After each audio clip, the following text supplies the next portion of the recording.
ये rotational dynamics का question है। एक सिलेंडर है मास m का, देख रहे हैं आप।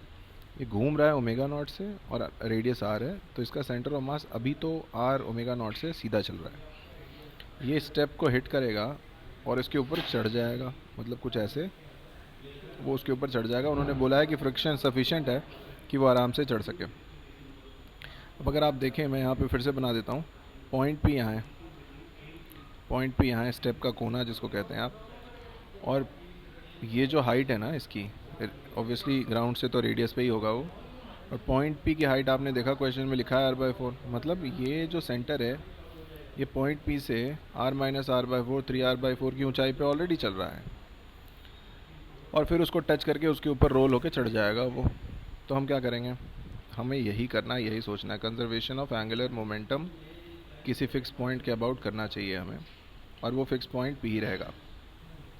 तो पहले पार्टिकल का मास तो m ही है, उसका सेंटर ऑफ मास किस स्पीड से चल रहा है आप जानते हैं, वहाँ पे लिखा भी हुआ है ओमेगा नॉट r से। हिट से पहले की बात हो रही है। तो mv, ये v वाला पार्ट हो गया, और इसकी हाइट क्या है, p पॉइंट के ऊपर ये line of action, sorry line of motion 3r/4 ऊपर है। ये हो गया इसका एंगुलर मोमेंटम। पर अभी अभी रोटेशनल जोड़ा नहीं है हमने, क्योंकि कंबाइंड मोशन हो रहा है। रोटेशनल mr²/2 डिस्क है, तो सिलेंडर है वैसे तो डिस्क वाला रख सकते हैं इसको। सॉलिड सिलेंडर है तो डिस्क वाला ही होगा। तो आई ओमेगा, ये सब बिफोर था। अब आफ्टर की बात करता हूँ। जब वो हिट कर गया और चढ़ने लगा, यहाँ पे ही सोचना है हमें कि मान लो वो ऐसा ऐसा गोला बना रहा हूँ मैं, मुझे कलर चेंज करना चाहिए। मान लीजिए जैसे ही चढ़ने लगा उसकी स्पीड v हो गई।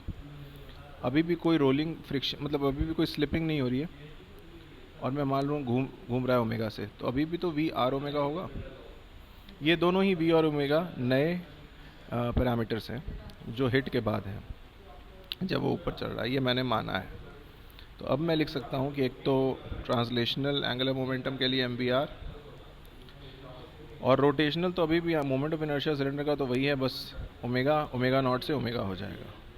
ये बात भूलना नहीं है कि अभी भी कोई स्लिपिंग कहीं हुई नहीं है, तो वी आर ओमेगा ही होगा।